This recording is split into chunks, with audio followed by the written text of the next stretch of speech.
Item ಯಾವುದೇ ಇರಲಿ try ಮಾಡಿ ಆಚಿ ಚಿಕನ್ ಮಸಾಲಾ. ಭ್ರಷ್ಟಾಚಾರ ಮತ್ತು ಪೇಪರ್ ಲೀಕ್ನಿಂದ ನೀಟ್ ಕರ್ಮಕಾಂಡ ಭಾರೀ ಪ್ರಮಾಣದಲ್ಲಿ ಸದ್ದು ಮಾಡಿತ್ತು. ಇದೀಗ ನಾಳೆ ಕಠಿಣ ರೂಲ್ಸ್ ಮತ್ತು ಎಲ್ಲೆಡೆ ಭದ್ರತೆ ನಡುವೆ ದೇಶಾದ್ಯಂತ ನೀಟ್ ಎಕ್ಸಾಮ್ ನಡೀತಿದೆ. ಆದ್ರಿಂದ ಇಡೀ ದೇಶದ ಕಣ್ಣು ಈ ಮರುಪರೀಕ್ಷೆ ಮೇಲೆ ನೆಟ್ಟಿದೆ. ಹಾಗಿದ್ರೆ ರೀ ಎಕ್ಸಾಮ್ಗೆ ಮಾಡಿರೋ ರೂಲ್ಸ್ ಏನು, ಬನ್ನಿ ನೋಡೋಣ.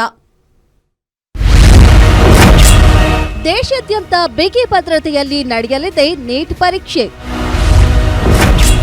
ಪರೀಕ್ಷೆ ರದ್ದು ಮಾಡಿದ್ದ ಎನ್ಟಿಎನಿಂದ ಮತ್ತೊಂದು ಎಡವಟ್ಟು.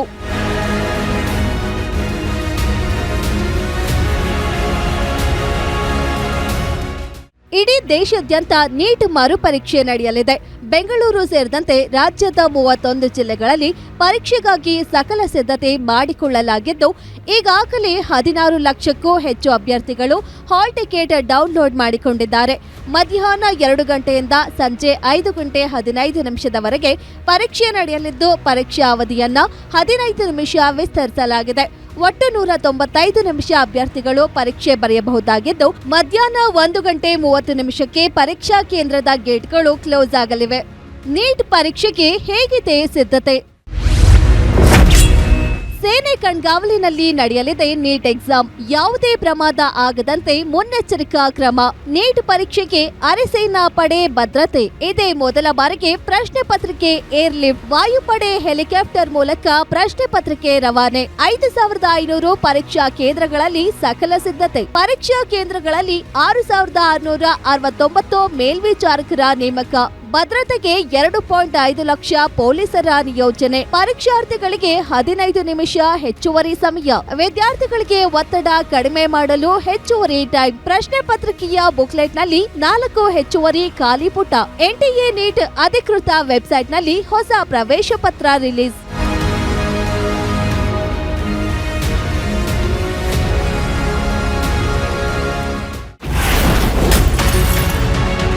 ನೀಟ್ ಅಕ್ರಮ ತಡೆಗೆ ಏನು ಕ್ರಮ? ನೀಟ್ ಅಕ್ರಮ ತಡೆಗಾಗಿ ಟೆಲಿಗ್ರಾಮ್ ನಿಷೇಧ. ಪರೀಕ್ಷೆಗೆ ಸಂಬಂಧಿಸಿದ ಸುಳ್ಳು ಸುದ್ದಿ ಹರಡದಂತೆ ಅಲರ್ಟ್. ಪ್ರಶ್ನೆ ಪತ್ರಿಕೆ ಸುರಕ್ಷಿತವಾಗಿಡಲು ಫುಲ್ ಟೈಟ್ ಸೆಕ್ಯೂರಿಟಿ. ಪ್ರಶ್ನೆ ಪತ್ರಿಕೆ ಸೋರಿಕೆ ತಡೆಗೆ ವಾಯುಸೇನೆ ಭದ್ರತೆ. ಮುದ್ರಣಾಲಯದಿಂದ ಪರೀಕ್ಷಾ ಕೇಂದ್ರಗಳವರೆಗೆ ಸುರಕ್ಷಿತ ಕ್ರಮ.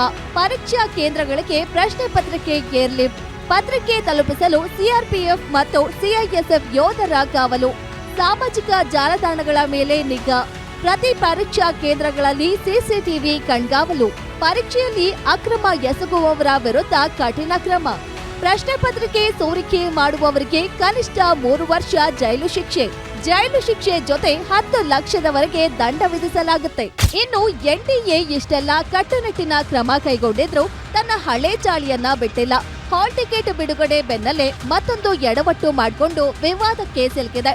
ಮಹಾರಾಷ್ಟ್ರದ ನಾಗ್ಪುರದ ವಿದ್ಯಾರ್ಥಿಗೆ 2500 ಕಿಲೋಮೀಟರ್ ದೂರದ ಅಬುಧಾಬಿಯ ಪರೀಕ್ಷಾ ಕೇಂದ್ರವನ್ನ ನಿಯೋಜಿಸಿದೆ.